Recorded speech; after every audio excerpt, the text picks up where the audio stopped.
You are entering a safe space.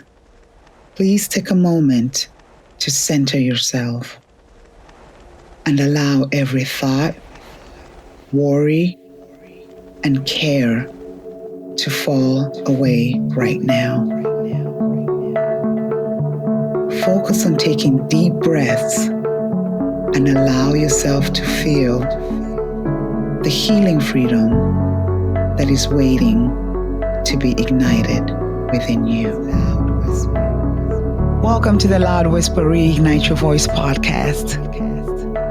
This is your healing space, providing you with hope and inspiration as you become more connected to yourself. Your safe vessel, helping you move to a higher consciousness to reignite your voice and discover who you are destined to be really inside you.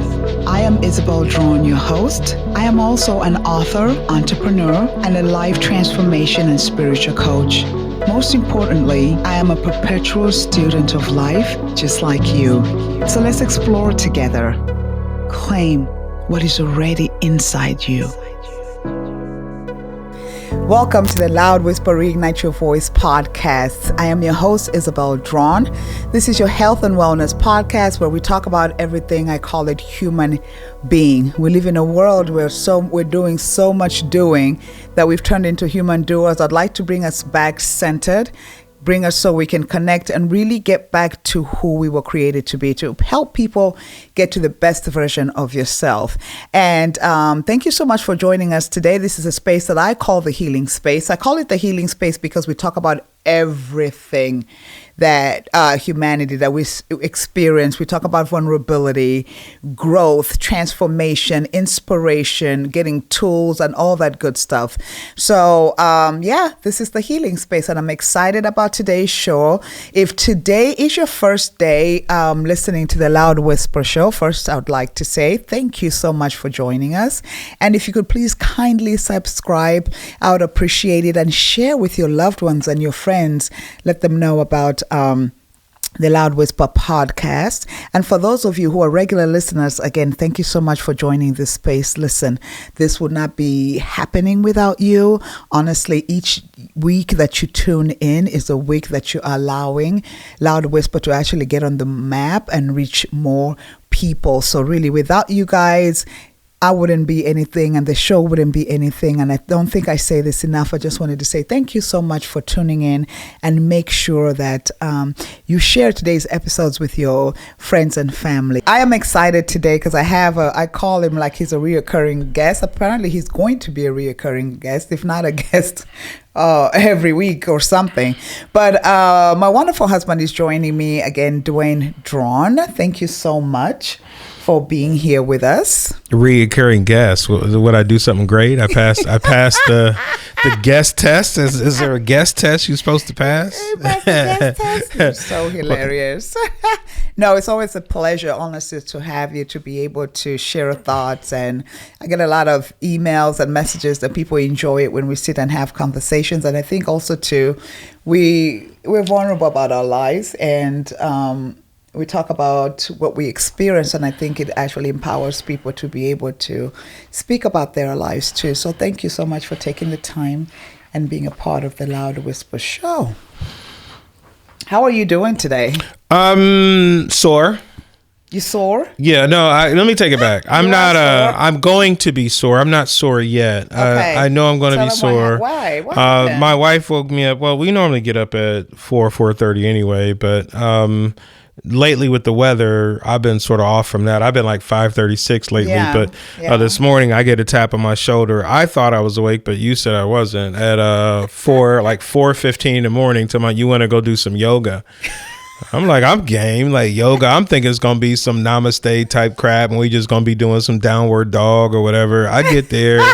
They're jumping around like some aerobics. We got weights in our hand. It's hot as hell in the room. I can't breathe.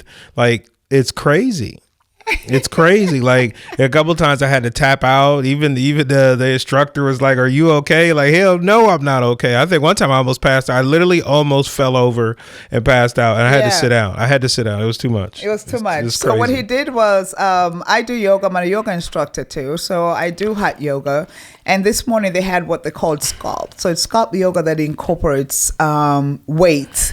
And obviously you're in the 95 is 100 and something degrees for an hour. You're doing weights, you're jumping. I mean, it's such a great feeling. And I thought, you know what?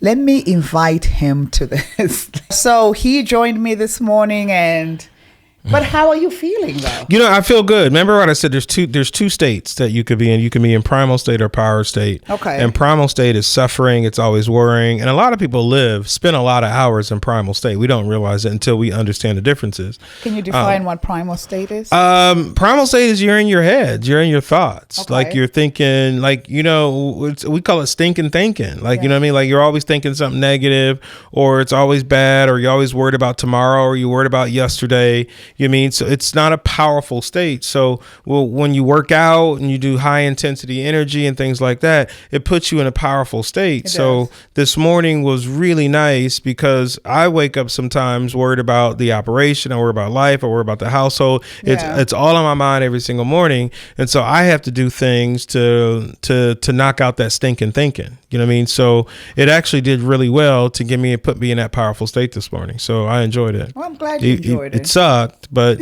you know, I said in the Marine Corps, you just enjoy the suck. You get used to it. You come with me enough, you get used to it. And you actually mentioned something, and I think I have.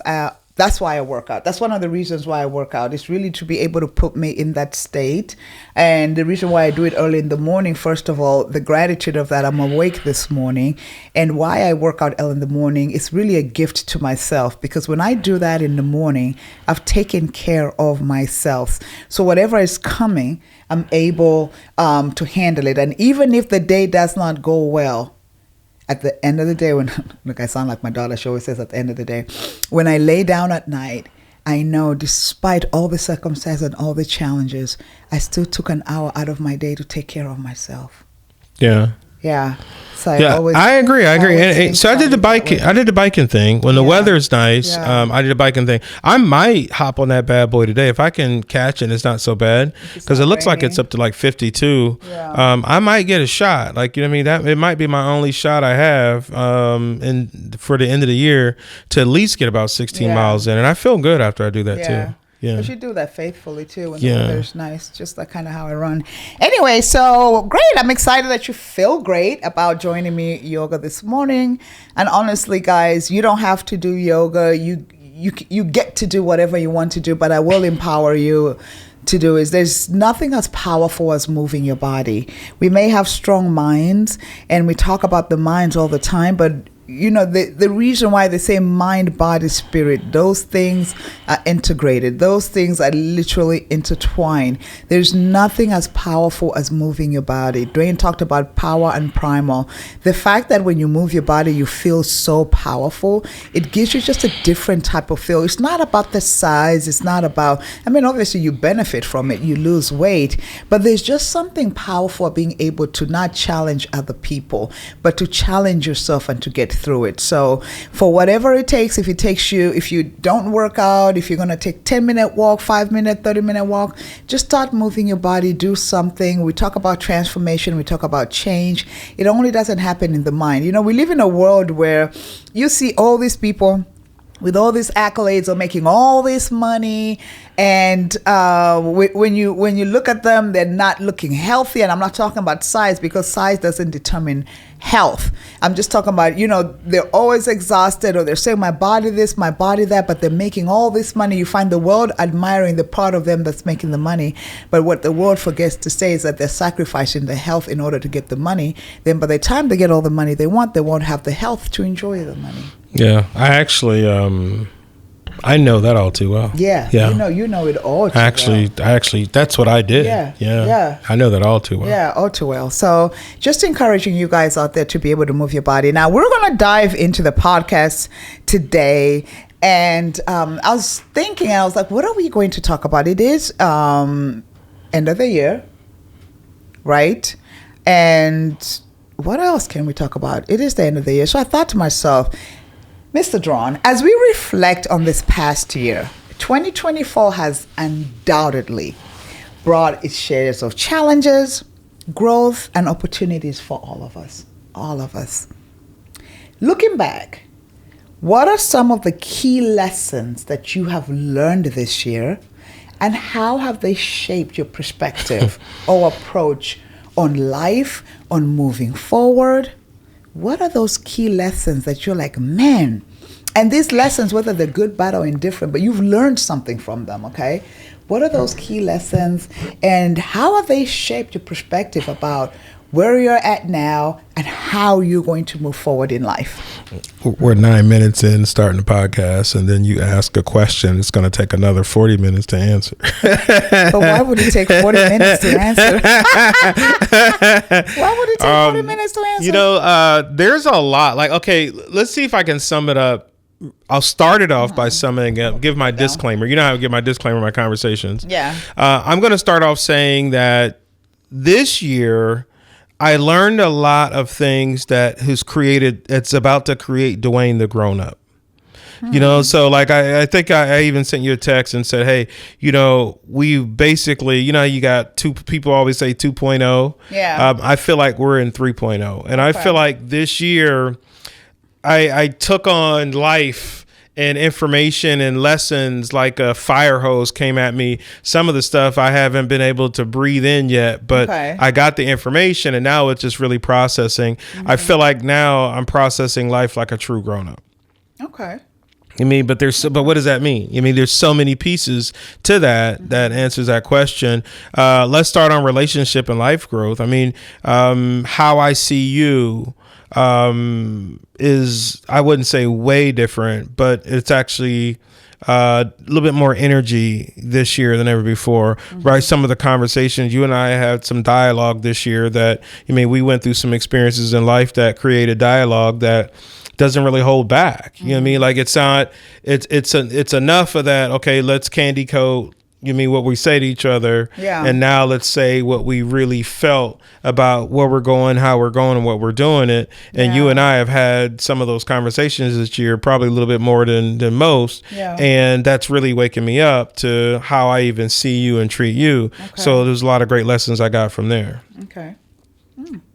Yeah, don't ask the depth of that conversation. That could get real crazy. We may talk about it one day because there's nothing wrong. Vulnerability. That's it, right? Transparency is truth. Okay, so what other lessons is that? Personnel handling, dealing with people that I've dealt with, understanding. I mean, there's they say a giver will give, and the taker will always be there to take. And the problem with that is the giver will give and the taker will never stop taking. Yeah. And so this was the year for me to really see those elements. I mean, like, they say, you probably heard a saying like the people who talk the most trash about you are the one you help the most. Yeah. And when I look at some of the trash talk that's even out there on this, because I'm not perfect, I mean, but some of the people that have things to say about me, I've made them millions. Yeah. So it's like, how can you make someone millions and change someone's lives, and yet they have bad things to say about you? So what have you learned about that? And so I learned, there is a hard part that I learned about it. You learn don't give so much, or you got to learn who's giving, who's taking, because people will show you in the beginning when you meet them. One of the greatest gifts that I'm always going to be is I'm always going to be a person who puts out knowledge and information to help another person. I mean, that's just the day I die, I know I'm living my obituary every day. Yeah. So the day I die, I know there's going to be hundreds of people saying, like, people that you may not even know or they don't even know, or be like, man, Duane hit me up in Messenger, or he hit me somewhere, or he sent me a text, say, hey man, look at this, do this, don't do this, or make sure you look out for this, because I want to see people make it, and I want to see people succeed. But I have to watch out for the people who's succeeding for self, because a lot of these people that I did reach out and help and who are doing well, who do have negative things to say, when I look back, they've done nothing for me. Yeah. And that's something I got to pay attention to. They've done nothing for me. That's so deep. Nothing. It was all for self. It was just take. Yeah. And then when it couldn't take anymore, then you're a horrible person. But yet done nothing for me. Wow. Nothing. That is so deep. How does that make you feel? Oh my God, it makes you feel used. It makes you feel vulnerable. Yeah. And then you allowed it to go on for a very long time. And then it gets to the point where you actually owe them. And it's like, oh, that's some bullshit. Yeah. Oh, I'm so supposed to cut. No, that's okay. That's some BS. But you like, here you are allowing them to take to the point where they've taken so much. Now you owe them. Yeah. And it's like, whoa, that's crazy when all I've done was give. Yeah. Yeah, that's crazy. Like that honestly makes me a little angry, but you can't live life on angry. So I have to learn how to throw that anger out. I'm not a revengeful person. Yeah. So I don't seek revenge by no means. You know, it's so interesting that you say that because, wow, there's certain words that you say that just really resonated with me, which is part of my, like some of the things that I'll talk about are what I learned this year. And what you talked about essentially was that relationship part, right? And how helping people. But then as you told the story, you talk about how you're helping people or you're doing stuff for people. And the most people that you help are the ones that talk the most trash to you. That is very true. But you also did mention is that, and then when they do that, you just let it keep going, you keep going, and they keep doing it to you, and they keep doing it to you. That is absolutely true. Here is what I learned on my end. Wow, that is so powerful that you said one of the lessons that I learned on my end, that I was also the problem in my relationships. And I'm not talking about my intimate relationships. I'm talking about like my friendships. How many intimate relationships you got? I ain't really like that. That's a good one. Damn, you got more than one. Let me know how that works. I walked right into that. Yeah. But what you say was so profound is that I just had to pick you back on that really quick and just talk about that's part of one of the relationships is one of the things that I learned a lot in 2024. And I'm talking about friends. I'm talking about people that you've known. I'm talking about family. I'm talking about all that good stuff. I was part of the problem. Explain. And I say that because 2024 for me has been a year where there has been a lot of awakening of how I am creating my life. And what that has caused is me to really decipher in how I'm showing up in all aspects of my life. So I'm going to talk about the relationship part according to what you said, and then I'll let you finish with your other stuff. So I did experience a lot of loss between 2023 and 2024 with relationships with a lot of people that I held dear to my heart, people that I knew that, oh my goodness, I'm not living life without them, or people have been in my life for years and I viewed them as a certain person, but then the older I got and the wiser I got, and really God started showing me who these people were in my life and how I am, because I've talked about this before, because of being a recovering people pleaser and being a person who has experienced abandonment, okay? Did not realize this until when really God showed me this, and this is the lesson that I learned of 2024 in relationships, is how I've been showing up in these relationships. So because of being a people pleaser, coming from a space of abandonment, when I get into these relationships, whether with friends or whoever it is, even with family or whatever, I give everything because, hey, I want you to love me. I want you to know me, hear about me, to the point where in some relationships, people liked me because of my victimhood. As long as I was a victim, and I became so good at it, of being a victim, that God showed me these people were never your friends. They were never truly your friends. They felt sorry for you, and you don't want to have friendship like that. So I say that to say is, I kept on saying, God, dang, why am I going through this? Why are these people, this person come into my life, that person? And God showed me like, listen, it's not just them. You have to be accountable for yourself too. The reason why you are having these issues, or the reason why I'm even able to show you all these people now, it's because of the way you are showing up in the relationship. Because you have this idea in your mind what the relationship needs to look like, or what you wish the relationship could be. And it's not only because I know it so well, it is because I was operating from a space of abandonment. I was operating from a space of people pleasing. So I have this idea, this person is my girl, we need to be this way, we need to be tight, and then the person shows up differently, and then I'm like, dang, I can't believe they did that to me. But did they really do that to me, or is it how I showed up in the relationship? Am I taking accountability for how I allowed people to treat me? Yeah, it's setting your non-negotiables early. Yeah. And one thing I learned this from you, and I'm going to use the word sting. You got to sting somebody with your non-negotiables. And if they respect you, they'll respect your non-negotiables. If you don't sting them quick, they won't have it.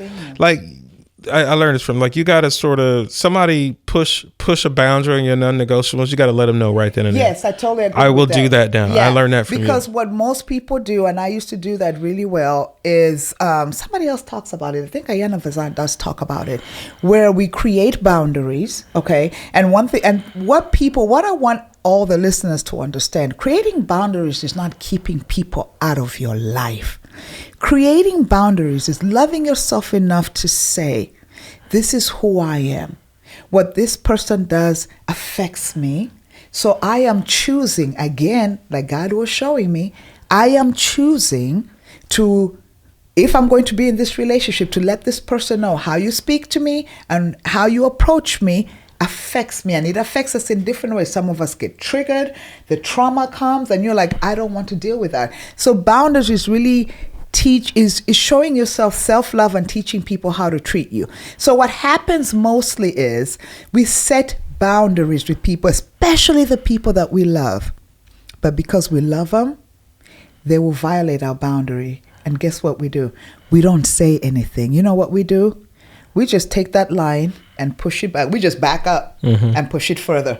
Then they violate Keep that agreeing. line. Yeah, keep agreeing. Hey, back up, push it further. And then by the time you realize you backed up against the wall. But that is you constantly betraying yourself and pushing your boundaries. And that's why I always say, until you know what you value about yourself, it's hard to create boundaries. Yeah. So once you create those boundaries, then you're like, nope, this is it, whether you like it or not. I sort of remember doing that, like in a different way. Like the two jobs that I had, I would do like the black jokes to get them to like me. Yeah. And so that was like pushing, and that was completely against my boundaries, but I was doing that to get them to like me. Yeah. Survival. But this is something that we're 2024. I'm glad you brought that up, because I had an aha moment. Yeah. I had some recent shakeups in the business, and I had to reach out to some really dope, people. Yeah, really good people. I didn't realize. And shout out to all of you. You know who you are. I didn't realize that I had especially that type. You, cuz. I didn't realize that I had that type of counsel. Mm-hmm. You know what I mean? Mm-hmm. And I was able to reach out to these guys, and I mean, just phenomenal human beings on what they did and what they turned around and what they've created. Like, they've created a new animal in me in terms of business this year. And 2024 was that wake up. But one of the things that I realized is during this process is I was always reaching out to help because I needed help the most. I was actually crying for help. But here's the other thing is I was afraid to ask for help from the people who can help because I didn't want them to see the mess that I was dealing with. So if I ask them for help, they're going to ask for all the information that they need to give me the right answers. And I didn't have that information. And so what I do was, instead of seeking help from the people who could help, I went out and helped everybody else who get to at least where I was. So I spent all my time, all my effort, draining my soul, helping all these people get here, when really, that's why I say in the beginning, you asked the question, I said, this is the year I became the grown up. This is where even my business, not my business, but our business is now, this is where it becomes it's become the corporation. This is where I became, 2024 is where I became the CEO. See, up until that time, I was the worker, I was a designer. Like, you asked me what I did for a living. I was a designer, I was self-employed. In the business. 2024 is where I became the CEO and started making CEO decisions, started making the phone calls, start building a cabinet of intelligent people to hang around. And I realized the only reason why those people could be out there talking trash is because I shouldn't have been with them anyway. Just like you were saying, I should have been on the CEO side, being the CEO of my life and my business. But yet I'm out here running. And I'm not saying, you mean, I'm not, because why I'm protecting somebody who's talking shit about me. So So essentially what you're saying, I get what you're saying. I was about to not say nothing bad about him, but why was I going to protect somebody? Wow. Talk about, what's that word? Talk about the syndrome. What's that syndrome? You said there's a syndrome when you even try to Stockholm syndrome. You even try to protect the people who the abuser. The people who abuse you, protecting them. Black people do that. Wow, I just caught that. Stockholm syndrome. Yeah, you end up kind of protecting the abuser. But it's interesting that you do say that, and that it's powerful. I'll take from what you said, right? You said, instead of me asking for help, most of us don't reach out to ask for help, just like the way you talked about. We don't want to look like we don't know what we're doing. And obviously we live in a society where asking for help equals weakness. And what most people don't realize, asking for help actually signals strength, because it takes a lot of courage to say, I don't know. It does take a lot of courage to say, I don't know and I need help. And a lot of us, you will be totally surprised. A lot of us are in a state of helping other people. And this happens a lot with high achievers. This happens a lot with business owners, C-suites, all the executive. High achievers is this notion of constantly feel like you're helping other people, because that's where you're getting your validation from, number one, right? When you help other people, because what do they say? Oh, Duane, you're so good, man. Duane, I can't do it without you. I can't do it. So a lot of high achievers, you get your validation and love from there. And also, number two, most people do that because you're running away from yourself. So it's always easy. And I'm not saying this because I'm Miss Guru. I'm saying this because I did it. And through the work and through working with my clients who are entrepreneurs and C-suites and all that, I'm starting to see the pattern, the overarching pattern. So what happens is, because we don't want to deal with ourselves, with what's happening within, it is so much easier to help someone else. It becomes so much easier. But what we fail to realize, and that's why I always tell people, at the end of the day, it starts from within. Because no matter how much money you make, no matter how many people you help, then when something turns and it doesn't feel right for you, I can't believe they did this, I can't believe. So you have to operate from a state of within. So I wanted to tell you that what you experience is actually very normal, especially for people who are, not everybody experiences it, but a lot of high achievers, entrepreneurs, and C-suites find themselves in that position constantly, because you get the love and validation from the results of seeing or helping someone else. But when you start to deal with yourself, you don't even know where to start. So what is the end result with me? This is not making sense. So let me go to somebody else. At least I know if I show them how to do A, B, C, D, and E, we're going to get G, F, whatever. Boom. I got my end result. So Duane is valid over there. Well, there's sort of this, I want to say, I don't know how to say the word. I know you always say words matter. So if I say words do matter. Maya Angelou says words matter. It's sort of stick. It's sort of a little confusing, but you mean, they say if you want something in life, you have to help others get there. Yes. If every great human being in society is great because they help somebody obtain the next thing. Absolutely. So what happens is I don't know where that line is drawn. Yeah. Okay. So I feel that there's always going to be a gift for me on the other side of the universe, and that if I help somebody, and I believe that, like, I believe that I'm still standing here today and nothing really bad happened. I mean, you have events, but you mean, I'm doing well, my heart's beating, I'm living, and I'm able to keep moving is because I am always reaching out to help somebody. I'm always, reaching out to say, hey man, you could do this better. You could do something different. Yes. What I'm learning is I don't have to marry them. No, you don't have to marry them. And what you said, if I can really affirm that for you, is absolutely correct, right? We are in a world where I personally believe in order to live, we need to help one another. We are a community. But the thing that I'm starting to see is we also have to understand you cannot do for other people what you've not done for yourself. Yeah. you cannot do for other people what you've not done for yourself. And that's why it happens a lot. And I'll give an example, speaking from a woman's perspective, because I am a woman. I'm not going to speak for men. I speak to women about this a lot. You'll find a lot of us women become very resentful in life. We become extremely angry and extremely resentful, because the moment you sacrifice yourself to do for others, the moment you neglect yourself to do from others, your intention changes. And when your intention changes, it doesn't have the same feel. It doesn't have the same type of result. So we always want to help people, because you know what?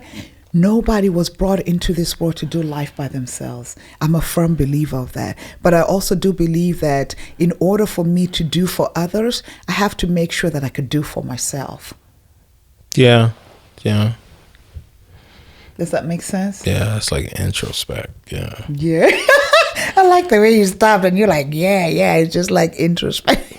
Yeah, because, like this, like I'll be real vulnerable by, I'm a career entrepreneur. I guess we are career entrepreneurs. A lot of people don't really notice about us. Like they just see us running around posting stuff on social media. We've been hustling for a minute. But we ain't hustling. We've been business owners for a minute. We have been. I am 48 years old, and I can only count 2 jobs. Yeah. I mean, I worked at McDonald's for like a week. I did work at DFS where I did like fulfillment work. I worked there for 6 days. Yeah. And then when we moved here, I was at the car dealership for 3 weeks, but that was the craziest 3 weeks of my life. I mean, I still can't believe I pulled off what I pulled off, but I've only had 2 jobs that really amounted to something. And both jobs combined has only lasted 2 years. Yeah. So we've been entrepreneurs our entire lives. Like I'm 48 and I've been out here entire life, and I'm gonna tell you one of the biggest things that I'm really starting to notice it now, especially around the holidays. And it's lonely. I'm very lonely. It's very, I do not have friends, and the friends that I thought that I had are friends who wanted to benefit about knowing me, because they know I'm a generous person, and they know that I'm just a believer that if I'm gonna find a deal, I'm gonna find a deal for everybody. Like, you know what I mean? If I line a deal, I'm gonna get you in, like everybody's gonna make money on this deal. And that's just how I operate. Like it's almost like the Trump, like it's like a little Trump. Like Trump comes in and he gets everybody on the deal. And that's how I feel like I'm gonna make some money, you'll make some money, we all make some money. And so what I notice is the people who tend to be my friends are people who in on the deal. But one thing about deals, not all deals go well. Okay. So you might have 95% of your deals go well, and 5% might not go well. That 5% now disappears, a horrible person. And it's like, and you realize like, man, all my friends are based on deals. They're not based on real friendship. And I do have 1 or 2 here and there, but really not that many. Like I thought about it for like we like, I think, let me drop this in. I thought about like, say if we do like a walk, who would be my best man? Who would carry the ring, for our walk down there? Like I really start thinking about stuff like that. Like who can I call that's going to be the total group of men who's lined up and say, hey man, we were part of this man's life. Like, man, that's powerful. You read a lot and we read a lot, and a lot of people say, I just had lunch with somebody, I think 2 weeks ago. Remember I was telling you when I came back, they were having the same story. It is lonely. We've been doing it for over 2 decades. It is lonely being in business. People say it's lonely at the top, whatever they mean the top is. It's up to them, but they do say it's lonely. I was fortunate enough when I first came to this country, as I was in school, so I've done both, right? I worked in corporate and I worked also not very long, of course, and then we got together and then we started doing business. It's been 2 decades, and I can see the difference, right? Because when you go to work, you have all these people that you see every day and you create friendships, and business is a lonely thing. And a lot of business owners would tell you that, believe it or not, that it is so lonely to be in business. It's like that's the price that you pay to own a business. Yeah, but you don't know you're paying the price when you signed up for it. No. Yeah. A lot of things you hear don't know. It. Like even people now listening to this podcast, they're going to hear it. Yeah. But hey, I want to be in business, and they're going to go down that path, and they're not even going to really understand the experience of what I just said until they start living it. Yeah. Yeah. Yeah. So it just, and that's the double-edged sword, right? And then also at the same time, you were talking about that, you talk about friendship and stuff. You cannot have friends. And then when you have people around you who is for you, who is against you. And I think it's not only in business. While business is extremely lonely, I think that's in generally just in life in general, right? Being able to decipher who are the right people for you. It's a dangerous thing. Somebody like me, I have trusted so many people. I have, there's some people that I trusted even with information about my family or my immediate family or whatever the situation is. And now you're sitting like, man, these people just went and just blurred it like everywhere. So it's just what I'm trying to say again is in everything that we do, I am looking at myself in 2024. How did I play a part in this? How can I make this different for myself? Because one of the major things that 2024 taught me is, I always say it, but now I know I have the power to create the life that I desire. But most importantly, the life I desire. Not my environment, not my family, not my siblings, not my friends, or not my colleagues, or whoever wants to think. No, it's just, but it takes a lot to get to that, right? So it just, I mean. Well, even what you said is deep, and I don't want to get into metaphorical meaning, but I mean, your podcast is about the mind space, the healing space. Yeah. Everything that we think, even what you and I are thinking, it's still the collective of our environment. Mm-hmm. So, so what that says is, and this is something else that I learned for 2024. I guess I didn't think I was going to be able to make it through with all these things, but they're all starting to add up. One of the things, like every day, I don't know if you know I do this, but every day I go to my desk, and my cards are about this thick now, but I actually write down my goals. Mm-hmm. Okay, and sometimes they change, sometimes, and it's amazing to see how many levels that I hit. Yeah. But one of the things, it said nurture your proximity. Yeah. And this year, it forced me to nurture my proximity. Mm-hmm. And when I look back now, I'm like, who is in my proximity? And now I have a dream. I have the Olympic dream team in my proximity that I'm talking text, Rolodex, whatever. And now they know, like, Wayne is coming.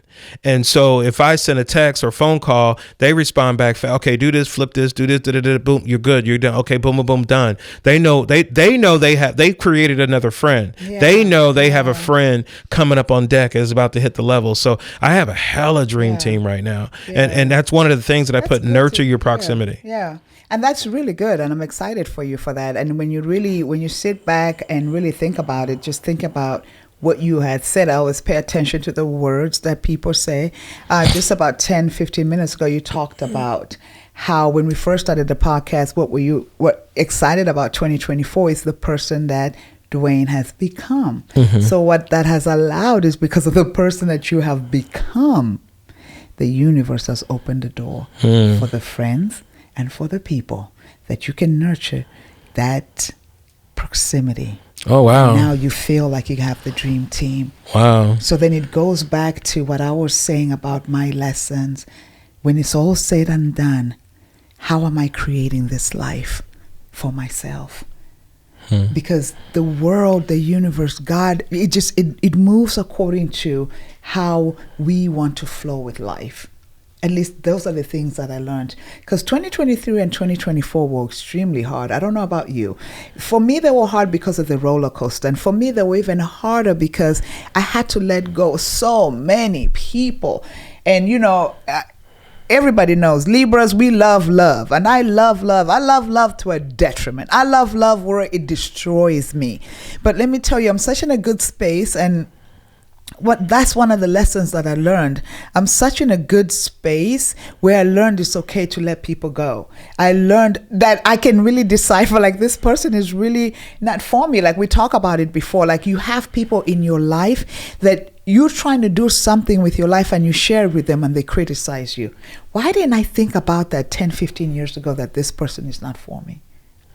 Yeah, and But do you know why I didn't think about it 10 years ago? I wasn't. Because you wasn't in the headspace. You wasn't for you. I wasn't for me. Yeah. How can I see that somebody else is not for me? And that is why even as I speak all the time, I'm on social media and people may be like, oh, that's all she talks about is find you. It's that power. You know, I talk about leadership, though everybody wants to throw the word leadership around. Well, it's great. You can't lead anybody unless you become a leader in your own life. Yeah. So even as I'm doing stuff in my life, even when I see my kids, some of the things that I do, some of the habits or some of the words that I say that I sit back and like, that's not a good example for my child, because I first have to be a leader in my own life. And I'm excited as to where I'm at, because I used to point a lot of fingers, but I'm not even interested in pointing a lot of fingers. Either you're for me or you're not. If you're not, see you later. Bye. Your friend, the Oracle, she said something. Zelma. Does she know I call her the Oracle? Well, I call her. Yeah, you call her the Oracle too. But I told her from the time I met her, I say you are what's the lady's name again? In the Matrix. Oh my God. It's the Oracle. Yeah, Oracle. I mean, you are my Oracle. Remember, I always say that. I told you, I'm like, babe, I met the Oracle. Hey guys, if you see this lady in real life, I'm telling you, you will call her the Oracle. She is the Oracle. But she said something at the conference. At the women's conference. At your women's conference, and she said she wants a PhD in self. Yes. That rocked my world. Like the heck with having a PhD in divinity or electrician or everybody else. Like having a PhD in self, woo, that was cool. That's powerful. Yeah, because if you got a PhD, if you understand who you are, oh my God, you shake the world. Yeah. You understand who you are, you really shake the world. But most of us don't understand who we are because we're busy chasing the world.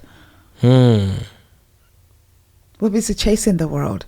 And it's like... Chasing the validation. Wonder if they see me. Yeah. And the thing about it is we're just not talking about people like this stuff is real.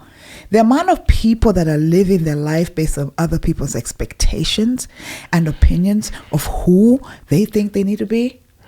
The amount of people living their life because of who... I mean, they're stuck in life and not even doing anything for themselves. It's because of who they think they are, right? It's not even about who they think they are. It's who they think they are not.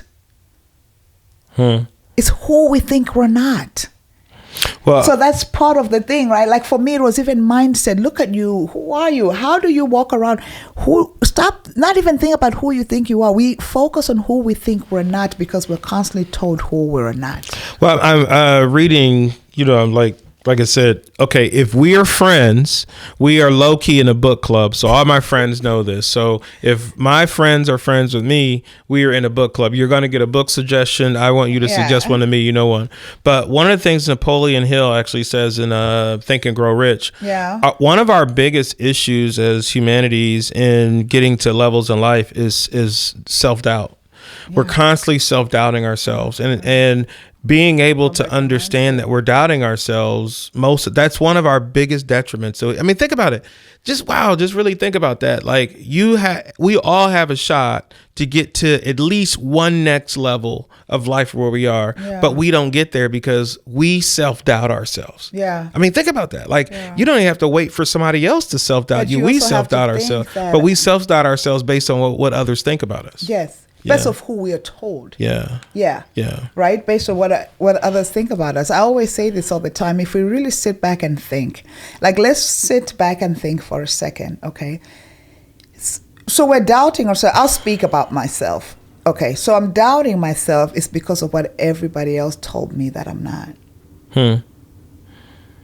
Right? Everybody's like, well, this, you're stupid, you're this, you can't do this, you can't do that. And here's the interesting thing. It always comes from the people closest to us. And this is the fascinating thing about humanity. When we're little children, okay, let's just walk this with me for a second so we can see where this self-doubt may come from, okay? So as we're we're infants, okay? Everybody's excited about us. And then you get to a stage where you start crawling. Everybody's like, oh my God, Duane, you're crawling. Congratulations, congratulations, okay? 2 months go by. You start crawling. You stand up on the chair. Boom, you fall down. You stand up on the chair. You take 2 steps. Boom, you fall down. What does everybody say? Duane, you can walk. You got it, baby. You got it. Keep going.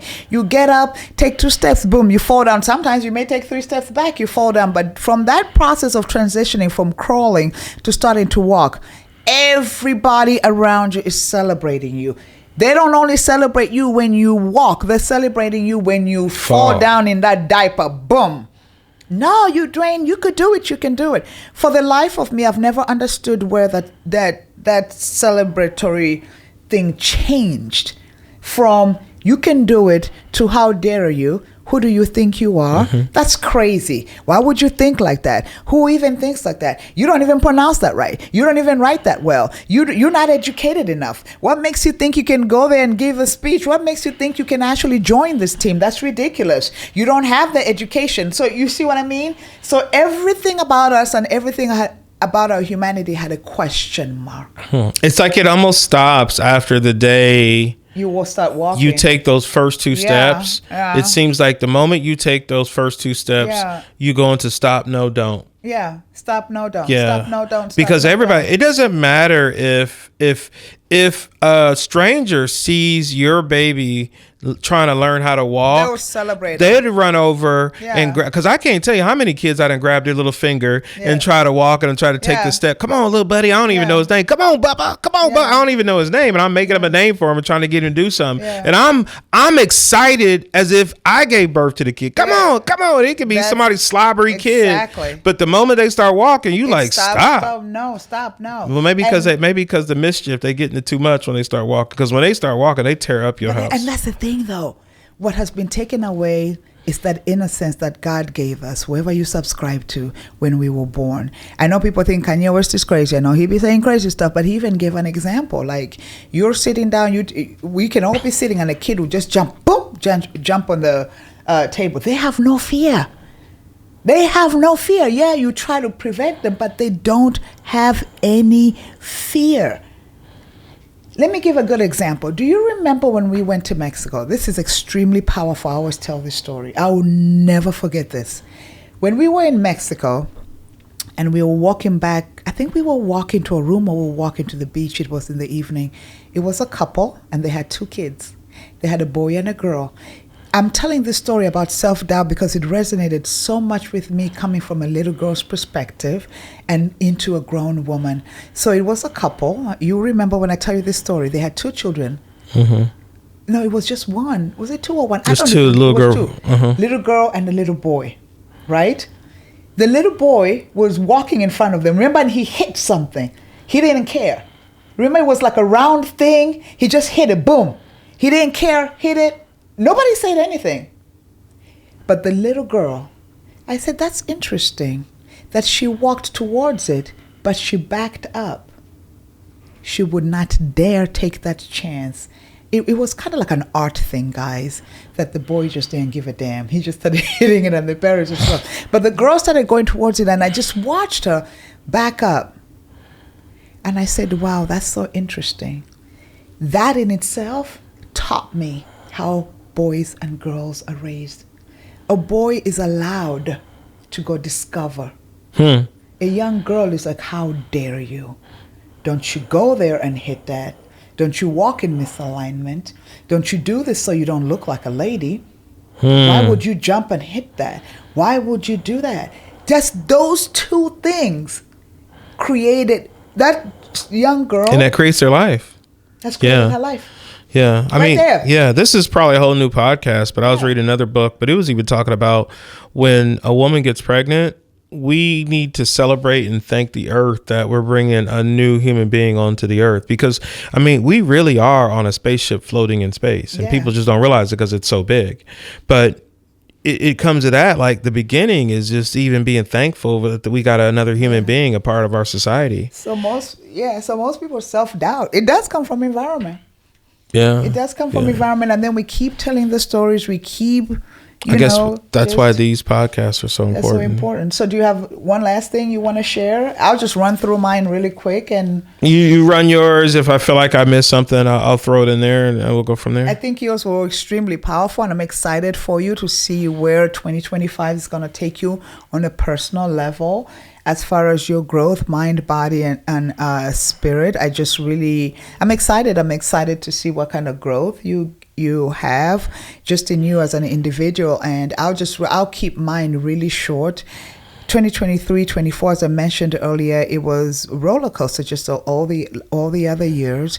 But for whatever reason, 2024 for me was so profound. It was tough, but it was so profound because the lessons that God was teaching me just stamped on my heart. And it made sense. You know how they say, make it make sense? Mm-hmm. It made sense. So I'll just run through it. Number one is really mindset. How I think and feel about myself is really important, right? My thoughts, because and some people may agree with me. They probably feel this way. I always say that I'm a master at self-sabotage. My mind can create a story and do all these things that don't make any sense. So I've really conditioned myself to understand where I'm at. Even if what I've envisioned for my life is not what I'm seeing at the moment, I am trusting that it's still coming. It's coming, right? So as far as my mindset, to always be nurturing my mind, to really be mindful about how I speak to myself, about myself, and tell people about myself. That mindset thing was really big. And then number two, the biggest number two thing for me was relationships. I'm really in a good space with the relationships that I have with people. At first, it was hard beginning of this year because I really had to pull myself away from people, but I am so good where I'm at. I am good within myself. I am good understanding why, what is what. Like God showed me all of that. Number three, the most important thing is me being accountable and responsible for how I'm showing up in my life, even in our relationship. I've talked to you about that I just really looked at the total landscape of what our relationship looks like, and I can easily, for years, months, or whatever, there's certain areas in our lives where I would say, well, Duane, because I was Duane's fault, Duane did this and Duane did that. And I really thank God it was not an easy thing for that awakening to say, Isabel, okay, well, that is very true. How did you play a part in this? Because that allows me to say, if I didn't play a part in this, I get to choose. I get to choose if I still want to be here, or I get to choose if I still want to... I'm waiting for that change. Why? I can't wait. Kill somebody. No. You said, hey. What changed? You said you had a change, and you realized that you played a part in some relationship issues. You haven't felt it? Yeah, did I walk in that? You walked into that. I felt it. Don't open that, because we're going to be on this podcast for 3 hours. I'm waiting for that change. No, I'm teasing. No, I've noticed it. I've noticed it. And it's really, it's something that most of us don't want to do, and this is all aspects of our life, but just give it a try. It's so empowering. I feel extremely powerful. Even sometimes when I don't have everything that I need or everything that I want, or as I mentioned, I not where I'd envision myself, I am good with where I'm at. It's all, like what they say, it's all right with my soul, with where I'm at, because I'm understanding that this is part of a journey. I am understanding that there's a lot of pruning, there's a lot of shedding, there's still a lot of work that God is doing in my life. Before, I was afraid of that. And that's why I would run away and want to help everybody else, just like how you were saying. That resonated with me, because I was you, that was me. Yeah, so I don't feel like I need to do that anymore. And most people know me for the woman with the voice, loud whisper. I talk about loud whisper so much. Let me tell you something, you guys. I do loud whisper. I've been empowering women especially to use their voices, empowering myself to use my voice. Year after year after year, I've been empowering people. This is what I do. This is what I love. I tell you what, 2024, I thought I had found my voice. I have my voice. I utilize my voice. So yeah, those are really most profound things. And another thing too, last but not least, I do understand that we are guided every day. That's one other thing that I learned, that we are guided every day. So I'm challenging myself every day to flow with life, to really flow with life. And what does that look like? No matter the challenges, to understand that I am here for a reason. What is happening is not happening to me. It may be happening for me, or it ain't even happening for me. It's happening for the person next to me so that they can see something about their life through me, through my challenges. So I'm really open to possibilities. I am open to wanting to do more, wanting to be more. But as much as 2024 was extremely challenging and there was so much joy within, I just feel it's one of my best years ever because I've learned so much. Yeah. Yeah. That is, I mean, that really what you summed it up. It just seemed like it was like the final exam. You mean for the next chapter of life? It seems like 2024 was that. Yeah, yes. like you got to think. I even got my pilot's license this year too. Like like that was. I've been after that all my life.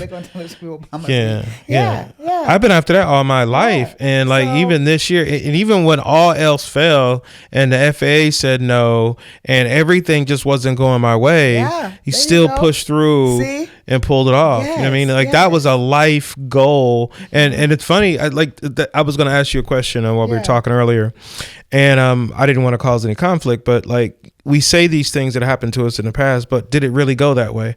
Because one of the things when I was growing up in my pilot's license, I remember in my brain my household saying that you're not doing enough in math, you're not smart enough, you got to be a math wizard, and da-da-da. But I wonder, is that really what happened? Like, why I didn't get my pilot's license straight out of high school? Why? Because you know what? I didn't believe I could, so I didn't go for it. Is that why? But let that be a precursor for another podcast. But I don't know. That's why I said you gotta really start looking back.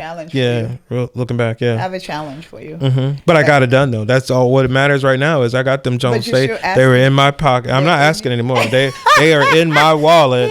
I have my medical certificate and it's not pilot license, buddy. By the way, it's pilot certificate. I have a private pilot certificate. I can fly your tail around the country. Well, congratulations, buddy. I'm proud of you. Thank you. I'm proud of you. I know that it took a lot. And see, even with all the challenges, we live in a world where we focus so much on the challenges, but man, when you really look at it, we have so many blessings and so many joys and so many good things happening.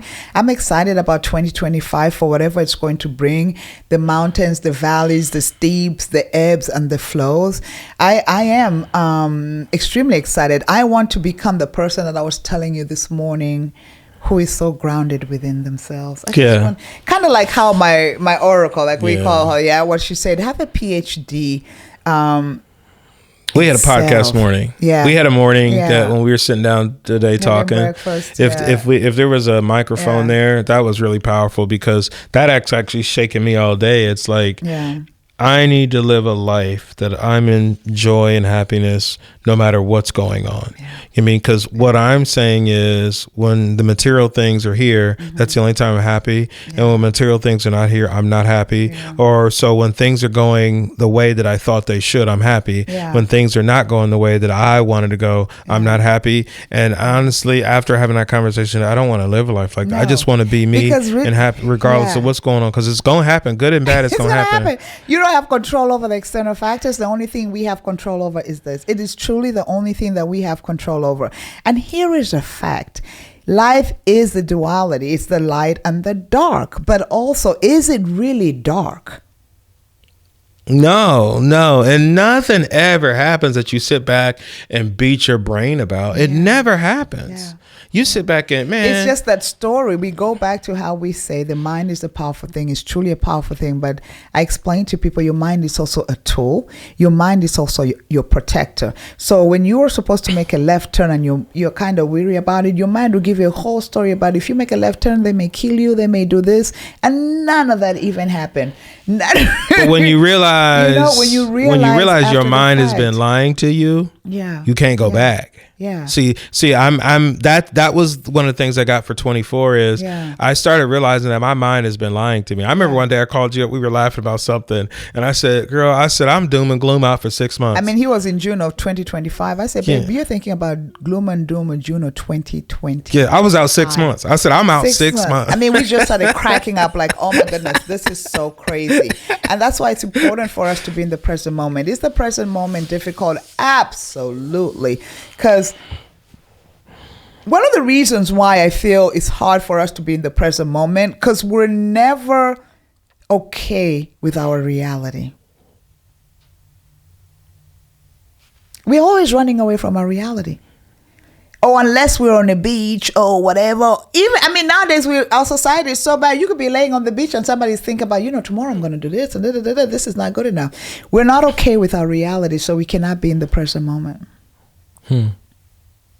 We're always shoulda, coulda, woulda, if I could have done that different. Think about it. Our lives are a question mark. And the only life that you live is actually right now. It's right now. This is the only life that you live. That's it. Yesterday's gone. I've not gotten to my life at 8 p.m. today. I'm not there yet. Yeah, I'm not there yet. Yeah. So the only life that I'm living is the one that my eyes are open and speaking and hearing right now. Yeah.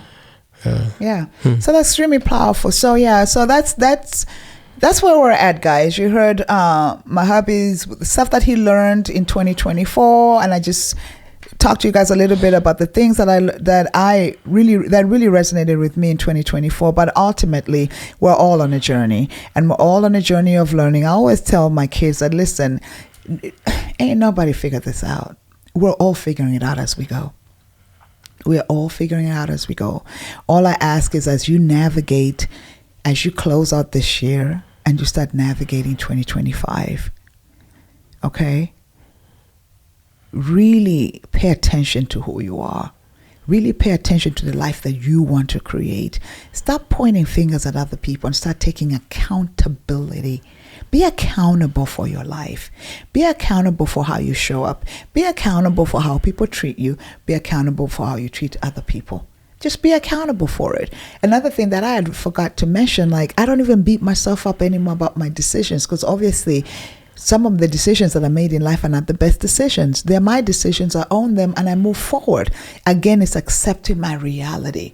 Again, it's me being accountable for my reality, because from that space, you can begin to move forward. From that space, you can begin to fix what you need to fix. From that space, you can start anew. From that space, you can edit. Stop looking in the past. The past is gone.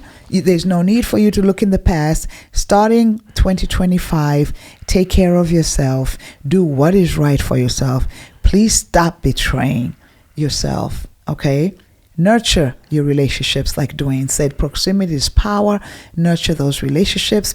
Keep the people who are good to you close to you. And they may shift with life. It's okay. But as long as you are grounded within yourself and you understand who you are, you understand what it is that you want, you have created boundaries. As I mentioned earlier, until you learn your values, you cannot create boundaries. So get to know yourself. Get to know yourself in 2025 so that you can be the author of your life story, so you can create the life that you desire. You have any last words for them? Nope. See you in 2025. See you in 2025. Again, guys, thank you so much for listening to us. I hope this helped you in one way, shape, or form. I pray that 2025 is all that your heart desires.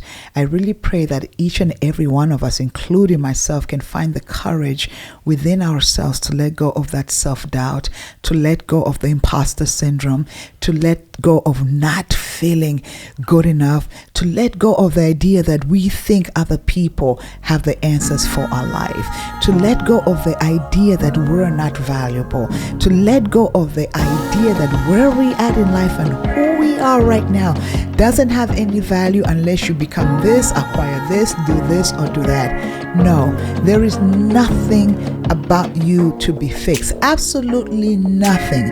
Everything about you is perfect. I heard a lady say the other day that what is wrong with God, and somebody said nothing, and somebody said, well, God is in you, so that means nothing is wrong with you.